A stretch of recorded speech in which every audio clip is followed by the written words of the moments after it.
While the New Orleans Saints starting offense did create a little bit of confidence for the New Orleans Saints, the young passers weren't able to get it going. We got all that and a little bit of lagniappe for you on today's episode of Locked On Saints.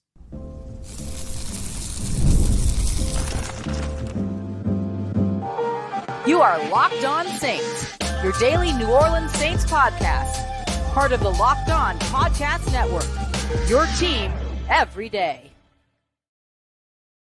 What is good, Who Dat Nation and Who Dat family? I am your host, your friend Ross Jackson, New Orleans native, your New Orleans Saints expert and credentialed member of the media covering those New Orleans Saints as the senior writer and reporter and Saints beat writer over at LouisianaSports.net, as well as the Saints analyst over at WWL TV. And on today's episode, we're doing a quick breakdown and quick reaction to the New Orleans Saints 10-16 loss against the San Francisco 49ers in the preseason. I'm going to give you a few standout players. We're going to dive into why there's more concern than confidence in certain areas, but some confidence showing up as the New Orleans Saints offense finally gives you a glimmer of hope. We appreciate you very much for being here, whether you're catching the show live or you're watching or listening later. And we appreciate you very much, as always, for making us your first listen and for being an everydayer here on the show, which is a proud part of the Locked On Podcast Network, your team every day. So let's dive right in here. The New Orleans Saints offense finally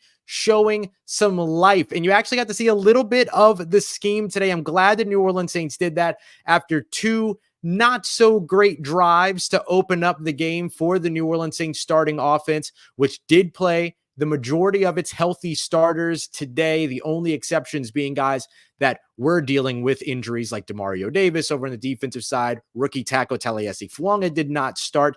Dallin Holker did not get an opportunity to play because he tweaked something in the pregame warm-ups, things like that. But outside of that, the healthy players played. Derek Carr was out there. Eric McCoy was out there. Cesar Ruiz was out there. Chris Olave was out there. But nothing really going for the New Orleans Saints the first two drives, and things started to look like what they had looked like just last week against the Arizona Cardinals as well, which of course was a little bit less than ideal for this New Orleans Saints team, which I'm sure wanted to prove something to its fan base in tonight's game. Well, they finally got there. A 16-play, 95-yard touchdown drive that included two fourth-down conversions. One of the teams, the New Orleans Saints, that attempted to go for it on fourth downs the least over the course of the past couple of years, gets those two fourth downs and is able to finally punch the ball in the end zone. If you ask me, they got in the end zone twice. I thought Jordan Mims scored on that first touchdown as well, rushing in for the end zone. But I liked what we saw over the course of that 16-play drive, way more than I liked anything else throughout this game. We saw a little bit of the play action rollout game, right? The bootleg game. We saw a little bit of the motion. We finally saw a snap while motion was in progress, or what's called motion at the snap. So we saw a lot of these things, the outside zone run. And really, for me, the thing that really set it all up for New Orleans was its run game. Jamal Williams averaged over 6 yards per carry in this game, while James Robinson followed up by averaging more than 5 yards per carry in this game. That's what you needed to see, right? Once you got the run game going, then all of a sudden everything else kind of fell into place. The play action was working a bit more. The offensive line, which I thought performed much better this week than last week, although there was still some pressure that was let through. You know, we can be honest about it all the way through. But I do think that run game getting going early finally gave the New Orleans Saints a little bit of a semblance of play flow that they were then able to capitalize on when it came to them being able to create opportunities for their offense. And they finally were able to punch it in with a fullback dive by Taysom Hill. Taysom Hill playing at fullback, playing at tailback, playing a little bit of tight end as a route runner as well. One of the things that I really enjoyed that we saw today was the usage of Taysom Hill. Clint Kubiak, New Orleans Saints offensive coordinator and play caller, showing you that they intend to make sure that Taysom Hill is a part of their offense. Gone are the days of Taysom Hill having a big game against the Seattle Seahawks and then disappearing off the snap charts for the next two games. Taysom Hill is going to be a big-time presence in this New Orleans Saints offense, and I think this 16-play drive showed you that. Derek Carr finished the day 7 of 9 for 47 yards. A little bit of location stuff that I think you want to see a little bit better from Derek Carr. A couple of passes that were behind receivers as opposed to in front of receivers. Similar situations and similar issues from what we saw in terms of accuracy and ball placement early last year. Hopefully, the Saints and Derek Carr are able to get that cleaned up. A little bit more chemistry with the receivers, understanding, what the throttle down is, what the speed is for these receivers. All of these things go into the calibration of knowing where to place a football. You know what I mean? So there's a lot of pieces here, but I do think that the big thing that you saw from this team on the offensive side today is life. And you'll take that. That's that little bit of kind of glimmer of hope or glimmer at the end of the tunnel that otherwise is filled with underperformance for the rest of this game. That drive, I think, is one of those things that you try to hold on to and go, okay, last year you saw a really nice drive by them up against the Kansas City Chiefs, but they weren't able to turn it on for the offense during the regular season. Are we going to see the same thing here in 2024? Or was this 16-play, 95-yard, 2 fourth down conversion slobber knocker of a drive going to be more representative of what we see from the New Orleans Saints early on in the season? That is the big question that you now have to take into the regular season once the New Orleans Saints go. Because again, nothing gives you less of an indicator of in-season success than preseason stats. And so we got to wait and see what this actually ends up looking like by the time that the Saints actually take the field early on in the 2024 season. All right, coming up next, I want to take a look at some of the things that were more concerning than creating confidence, right? And especially defense still struggling against not just any mobile quarterback, but Joshua Dobbs. We got that coming up for you next as we continue on with today's episode of Locked On Saints, part of Locked On Podcast Network, your team every day. And today's episode of Locked On Saints is brought to you by our friends at FanDuel. Right now, FanDuel has a heck of an offer. You can find it by heading over to FanDuel.com/LockedOn. Right now, all customers that put $5 down before September 22nd will get a 3-week trial of NFL Sunday Ticket through YouTube or YouTube TV. All you have to do is have an active Google account, and then you're going to be able to browse all throughout the regular season for those 3 weeks on those Sunday games and get a look at everything that's outside of the market for you. Just get that Google account and, of course, a current form of payment, and then boom, you can cancel any time. But 3 free weeks for a $5 bet at FanDuel.com/LockedOn. For instance, New Orleans Saints right now favored to win their game against the Carolina Panthers. Are you convinced? Are you not convinced? $5 down either way gets you 3 weeks of a free trial of NFL Sunday Ticket. So go and check them out today over at FanDuel.com/LockedOn to be a part of America's #1 sportsbook. Today's episode also brought to you by our friends over at eBay Motors. Passion, drive, and patience, all the things that are about winning championships will also help to keep your #1 ride or die alive. eBay Motors gives you everything you need to be able to maintain your vehicle and level it up to peak performance. Superchargers, roof racks, LED headlights, exhaust kits, and more. Whether you're into speed, power, or style, eBay Motors has you covered. With over 122 million parts for your #1 ride or die, you're going to be able to find exactly what you're looking for every day over at ebaymotors.com. And with eBay Guaranteed Fit, your part is guaranteed to fit your ride the first time or your money back, because with eBay Motors, you're burning rubber, not cash. With all the parts that you need at the prices that you want, it's easy to make your car an MVP and bring home some huge wins. So keep your ride or die alive today by visiting ebaymotors.com. Eligible items only, exclusions apply, and eBay Guarantee Fit available only to U.S. customers.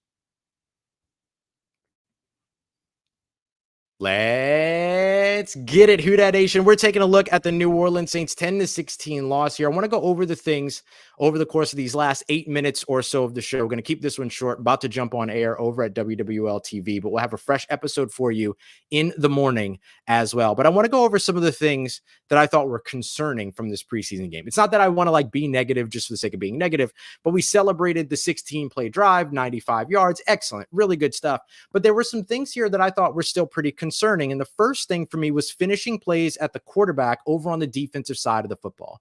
We saw Joshua Dobbs run all over this New Orleans Saints defense again, just like it was Minnesota week 10. Now, I will say there's a big difference here, right? Minnesota week 10 was against the Saints starting defense.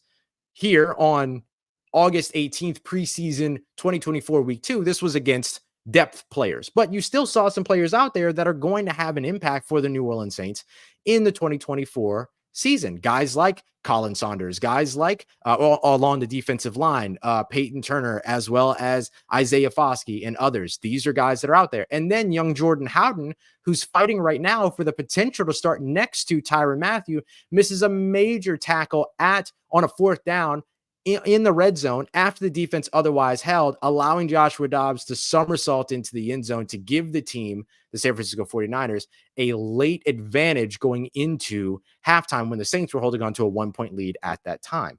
So while I know it's the second team offense or second team defense, third team defense, whatever, these are still depth players that are expected to be contributors for the New Orleans Saints defense that will be on the field for meaningful snaps.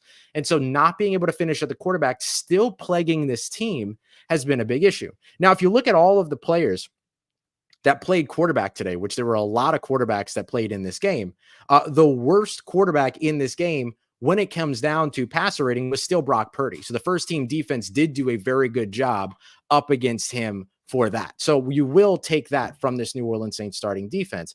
But outside of that, you're still dealing with some of the big issues in terms of, not being able to finish at the quarterback and all these other things. Another big one for me was ball security. Ball security for Spencer Rattler in particular. This is something we've discussed about him before.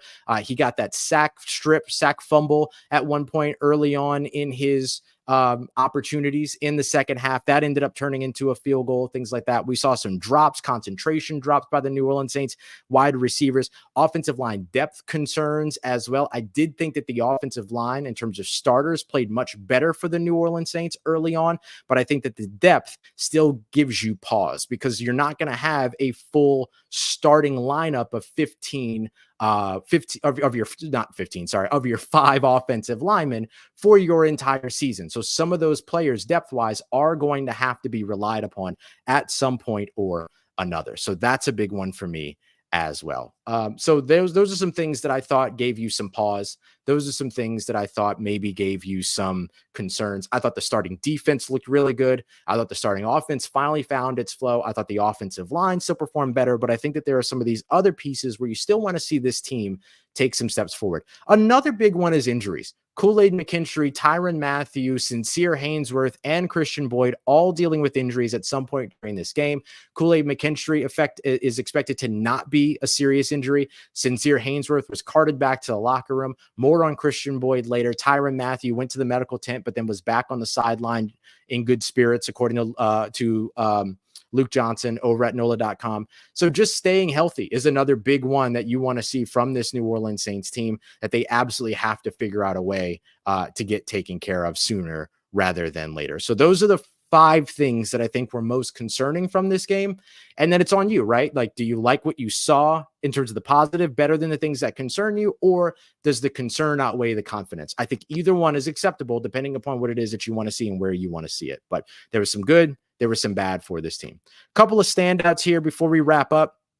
Anthony Orji, to me, had a great game today. I know later on in the game, he started to wear down and things like that, but the linebacker was outstanding early on in this one. Rejon Wright made some really nice plays early on in this game as well. Almost came up with an interception when the team might have needed it most. Another one was Caleb Ford-Dement, who almost came up with a big interception, but unfortunately wasn't able to get it done. And I thought running backs James Robinson as well as Jamal Williams both looked really, really strong in this game. Good vision, good patience, the outside zone run game, finally getting a real opportunity to see what that looks like in a game situation. I thought both of those running backs took advantage of those opportunities. So this team kind of started to find its footing in certain areas. And then once you swap out first team for second team, you got to start the process all over. Then the second team starts to get its footing under them. You take out the second team, you put in the third team, and the third team's got to do it. It's the nature of a preseason game. But I do think that there were some positives still to come out of this one. And then again, the usage of Taysom Hill, I think, was a big time highlight for me throughout this game as well. So we'll see. We'll see more from this New Orleans Saints team next week at home against the Tennessee Titans. If you're going to be in attendance, let me know. I'll try to come down to say hello, as I always do. I always try to come down and say hi to folks that are in attendance here in New Orleans.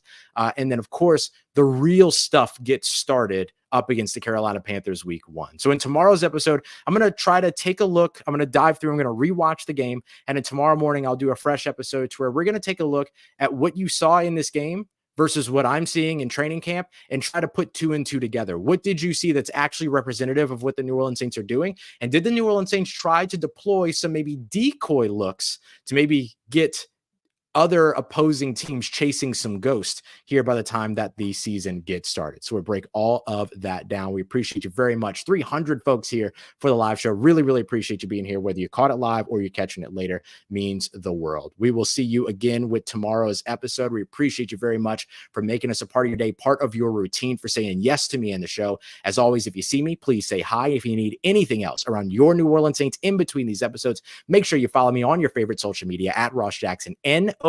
Hit me up. Let me know how the family's doing. Let me know how you living. Let me know how you momming them. And trust Who Dat Nation. I'll holla at you.